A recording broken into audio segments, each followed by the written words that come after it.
सामने गए और निवेदन किया, अरे भक्तों, आपकी पूजा पाठ से मैं प्रसन्न हूँ, मांगो तुम्हें क्या चाहिए, सबको मैं एक एक वरदान दूंगा। कहा कि ठीक है। तो सबसे पहले 90 वर्ष की अवस्था जो माता जी है सामने खड़ी हो गई, लेडीज फर्स्ट, यदि आप देना चाहते तो मुझे प्रदान करो। कहा कि ठीक है। हे भोले बाबा, यदि आप मुझे प्रदान करना चाहते हैं तो मुझे आप एक 16 साल की सुंदर कन्या बना दो। तो भगवान शंकर ने 90 वर्ष की अवस्था की जो माता जी है उनको 16 साल की कन्या बना दिया। सामने बुढ़ा व्यक्ति खड़ा था, हे भगवान, जब विवाह हुआ कहा कि 7 जन्म तक साथ नहीं छोड़ेंगे, और कहा ये 16 साल की कन्या, और कहा मैं 90 वर्ष का। हे भोले बाबा, यदि आप मुझे कुछ प्रदान करना चाहते हैं तो जिसे आपने 16 साल की कन्या बनाया इसे आप एक गाय बना दो। तो गाय बना दी। सामने बालक खड़ा हो गया, बालक से पूछा कि आपको क्या चाहिए। बालक ने कहा कि भैया ये प्रभु क्या मांगू, मेरी माता मुझे स्नेह प्रदान करती थी, वात्सल्य प्रदान करती थी, प्रेम प्रदान करती थी, और कहा मेरी माता गौ माता बन गई है। हे भोले बाबा, यदि आप मुझे देना चाहते हैं तो मुझे मेरी माँ जैसी थी वैसी मेरी माँ को प्रदान कर दो। तो उसी अवस्था में माता जी आ गए। अब भगवान शंकर पार्वती के पास जाते हैं। कहा देखो देवी, मैंने कहा था इनके भाग्य में नहीं है, और मैंने देने का प्रयास भी किया था लेकिन इनको प्राप्त नहीं हुआ क्योंकि इनके भाग्य में है नहीं। इसी प्रकार से किसी का भाग्य नहीं है। और कैसे, यदि किसी की बुद्धि तेज है तो बुद्धि के बल पर कार्य कैसे करेगा। तो एक दृष्टांत और दिया। कहा कि एक वृद्ध माता जी थी, बचपन से नेत्रहीन है, एक बालक है उसका विवाह होता नहीं है और निर्धन है। उसने भगवान शंकर की पूजा की, भगवान शंकर प्रसन्न हुए और भगवान शंकर ने कहा कि हे माता, मैं आपको वरदान दूंगा लेकिन एक ही वरदान दूंगा। कहा कि ठीक है। पर माता जी ने विचार किया, क्या मांगू, मेरे नेत्र नहीं है, नेत्र मांगू, पुत्र के लिए क्या मांगू, या धन मांगू। पर माता जी ने किस प्रकार से बुद्धि का प्रयोग किया। कहा कि हे भोले बाबा, कहा कि हाँ क्या चाहिए तुम्हें। कहा कि हे भोले बाबा, यदि आप मुझे देना चाहते हैं तो मैं अपने नेत्रों से अपने पोते को सोने के पात्र पर खीर खाते हुए देख सकूं। तो एक साथ माता ने बुद्धि का प्रयोग किया। जब नेत्र होंगे, जब बालक का विवाह होगा तभी पोता होगा, और जब धनवान होगा तो तभी तो सोने के पात्र भोजन करेगा। तो इस प्रकार से किसी की बुद्धि तेज है तो बुद्धि के बल पर अपने कार्य कर सकता है।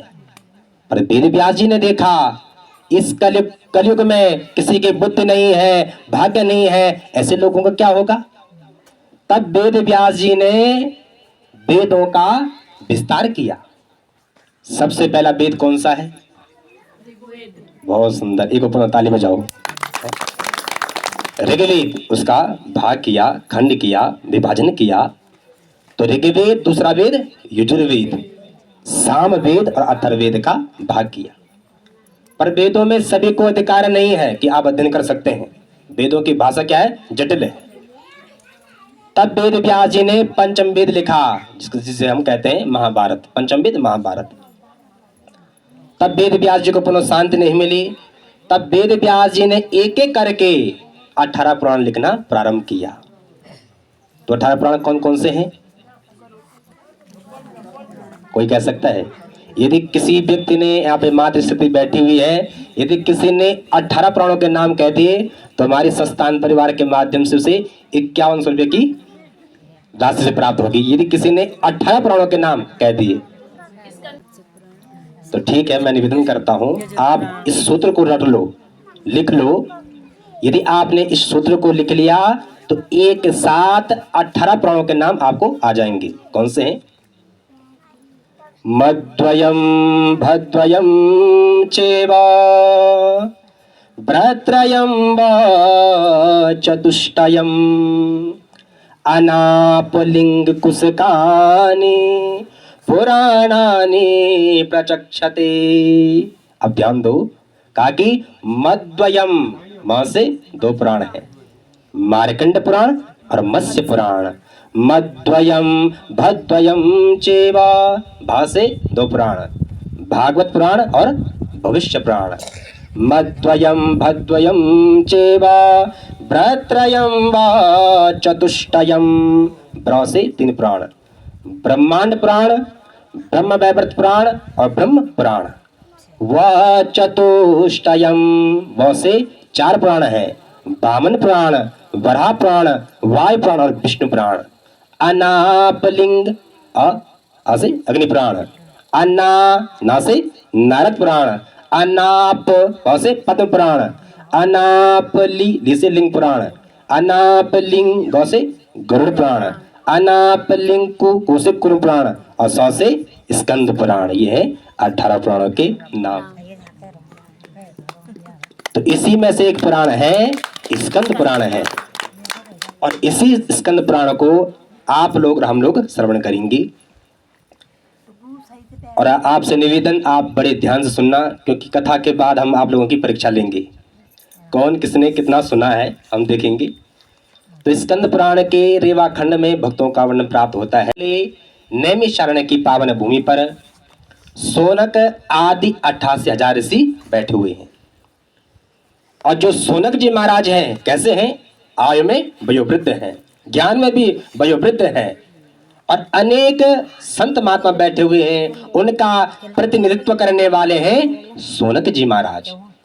और उनके मन में अनेक प्रकार के प्रश्न हैं, कोई समाधान करे, कौन करेगा? तो सामने से आते हैं, 16 वर्ष की अवस्था है सूत जी महाराज जी की। किसकी? सूत जी महाराज जी की।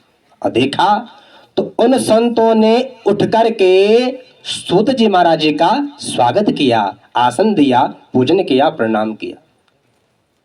परंतु जब सूत जी ने देखा कि इतने आयु में वयोवृद्ध संत महात्मा मुझे प्रणाम कर रहे हैं, तो पूछा, अरे भैया मुझे प्रणाम क्यों? कहा कि आपको प्रणाम नहीं कर रहे हैं, जिस पद पर आप शोभित हो रहे हैं, जो आपके भीतर ज्ञान का भंडार है, उस ज्ञान को, उस पद को हम नमन कर रहे हैं, प्रणाम कर रहे हैं।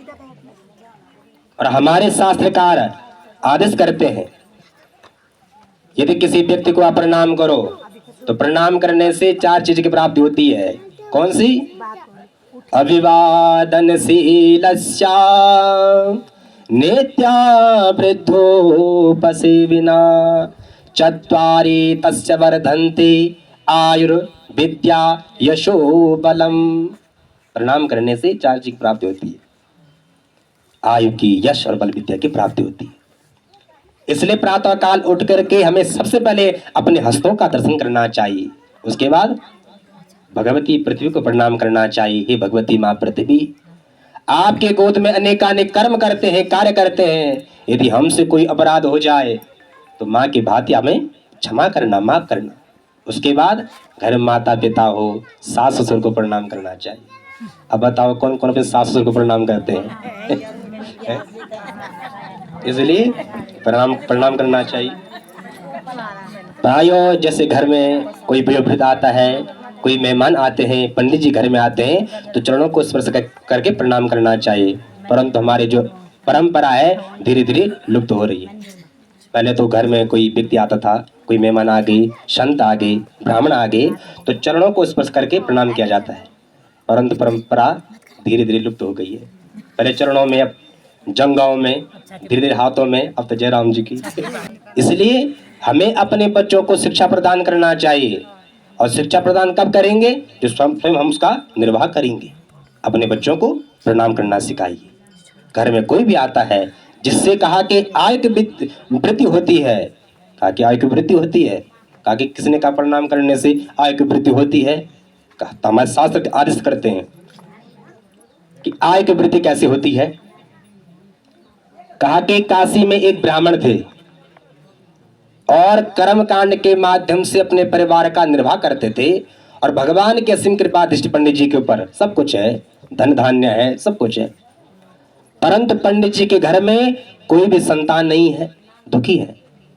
फिर कहा कि हे भोले बाबा, घर में कोई संतान हो जाती तो आप कृपा हो जाती। कहा कि ठीक है। भगवान शंकर ने कहा कि 2 पुत्र हैं, एक सुपुत्र है और दूसरा है कुपुत्र है। कौन सा पुत्र चाहिए? कहा कि इनकी परिभाषा क्या है? कहा कि जो कुपुत्र होगा आपको दुखी करेगा, बहुत दुख देगा आपको, आयु बहुत लंबी होगी। परंतु सुपुत्र होगा, आयु कम होगी और आपको आनंद प्रदान करेगा। पर पंडित जी क्या थे? पढ़े लिखे थे पंडित जी। पंडित जी ने देखा, पंडित जी ने विचार किया कि हे प्रभु, यदि आप मुझे देना चाहते हैं तो आप मुझे सुपुत्र प्रदान कर दो। कहा कि ठीक है। पर भगवान शंकर ने कहा उस बालक की अवस्था होगी 5 वर्ष की। कहा कि ठीक है। समय बीता और समय बीता कालांतर में पंडित जी के घर में एक बालक का जन्म हुआ। पर पंडित जी प्रसन्न भी है, दुखी भी है। क्या करूं, बालक तो हो गया है, परंतु इसकी अवस्था कितनी है? 5 वर्ष की इसकी अवस्था है। फिर पंडित जी ने विचार किया क्या करूं, अपने कुल पुरोहित के पास गए। उन्होंने कहा कोई भी व्यक्ति मिलता है बच्चों का ना प्रणाम करना। कहा कि ठीक है। तो धीरे धीरे उस बालक की आयु बीती और आयु में केवल 3 दिन शेष रह गए।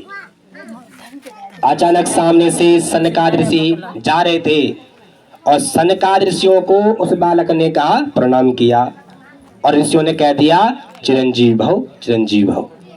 परंतु पंडित जी मुस्कुराए, कहा कि महाराज इस बालक के पास केवल 3 दिन शेष रह गए हैं और आपने आशीर्वाद दिया है चिरंजीव होने का। परंतु ऋषि कहते हैं आशीर्वाद हमने दिया है तो कल्याण भी हम ही करेंगे, इस बालक को हमें प्रदान कर दो। कहा कि ठीक है। तो सनकादिक ऋषि उस बालक को लेकर के ब्रह्मा जी के पास गए और ब्रह्मा जी को देकर के बालक ने प्रणाम किया और ब्रह्मा जी ने चारों मुख से कह दिया चिरंजीव भव, चिरंजीव भव। अब महाराज ऋषि कहते हैं इस बालक के पास अब 2 दिन शेष रह गए हैं और यदि कल के दिन यह बालक मर जाता है, समाप्त हो जाता है, तो संसार के लोग कहेंगे सनकादिक ऋषि झूठे, हम तो कहेंगे ब्रह्मा जी झूठे, आपने तो आशीर्वाद दिया है। परंतु महाराज आज ब्रह्मा जी ने कहा कि इस बालक को हमें प्रदान करो, इसका कल्याण हम करेंगे। कहा कि ठीक है। तो उस बालक को लेकर के भगवान शंकर के पास गए और भगवान शंकर को देखा बालक ने और बालक ने भगवान शंकर को प्रणाम किया और प्रणाम करते करते भगवान शंकर ने भी कह दिया चिरंजीव भव, चिरंजीव भव। अब ब्रह्मा जी कहते हैं हे शंकर जी, इस बालक के पास केवल 1 दिन शेष रह गया है और यदि कल के दिन समाप्त हो जाता है तो हम तो कहेंगे शंकर जी के माध्यम से प्राप्त हुआ है, 1 दिन शेष रह गया है। भगवान शंकर ने कहा इस बालक को आप हमें प्रदान कर दो, इसका हम कल्याण करेंगे। कहा कि ठीक है। समय बीता तो स्वयं यमराज उस बालक को लेने के लिए पहुंच गए वहां पर। जो लेने के लिए गए भगवान शंकर ने कहा रुको, क्या हो गया? कहा कि इस बालक को आयु प्रदान किसने की? यमराज कहता कि प्रभु आपने प्रदान की है। कहा कि जब हमने प्रदान की है उसी आयु के अनुसार से 5 वर्ष इस बालक को प्रदान कर दो। कहा कि महाराज कैसे? देखो आप लोग, हमारे पास है 4 युग है, सतयुग, त्रेता, द्वापर, कलयुग। और कलयुग की आयु है 4,32,000, इसके डबल द्वापर की। इसी प्रकार से जब 4 युगों की आयु को मिलाते हैं तो बनती है एक चतुर्युगी और जब इसी प्रकार से 1000 चतुर्युगी बीतती है तब ब्रह्मा जी का होता है 1 दिन। भगवान शंकर कहते हैं मेरे 1 दिन में न जाने कितने ब्रह्मा बदल जाते हैं, 1 दिन में न जाने कितने ब्रह्मा बदल जाते हैं। उसी अनुसार से इस बालक को आप 5 वर्ष की अवस्था प्रदान कर दो। यमराज ने कहा जय भोले बाबा, जब आपके 1 दिन में न जाने कितने ब्रह्मा बदल जाते हैं और हम जैसे तुच्छ यमराज कितने बदल जाएंगे। इस बालक को छोड़ दिया और आशीर्वाद के स्वरूप से वो बालक अष्टम ऋषि मार्कंड के नाम से प्रसिद्ध हुआ। सुना होगा आपने, मार्कंड ऋषि अभी तक जीवित हैं और ये है आशीर्वाद का स्वरूप। इसलिए आप सभी से निवेदन, अपने बच्चों को आप शिक्षा प्रदान करो। कोई भी आता है तो नमन प्रणाम करे। तो महाराज मैं निवेदन कर रहा था कि शौनक आदि ऋषियों ने नमन किया, प्रणाम किया, आसन दिया और विचार किया। हमारे मन में अनेक प्रकार के प्रश्न हैं। कहा कि ठीक है, क्या प्रश्न है? कहा कि ऐसा कौन सा कर्म किया जाए, ऐसा कौन सा कार्य किया जाए जो छोटा सा हो, बड़ा नहीं करना है, और जिसके करने से हमारी जो इच्छाएं हैं, हम चाहते हैं कि हमारा जो व्यापार क्षेत्र है, रोजगार है, इसमें वृद्धि हो। कोई चाहता है कि घर में संतान की प्राप्ति हो जाए, कोई चाहता है कि हमारा सुपुत्र बालक हो, बालिका हो, जो भी चाहते हैं उसकी मनोकामना पूर्ण हो जाए। कोई व्रत है, आप बताइए। तब कहा सूत जी ने कि आपने बहुत सुंदर प्रश्न किया है और यही प्रश्न एक बार देवर्षि नारद जी ने भगवान विष्णु से किया था और भगवान विष्णु ने उसके उत्तर में जो मार्ग प्रशस्त किया था मैं आपको श्रवण कराता हूं, आप लोग श्रवण करिए। तो सत्यनारायण भगवान की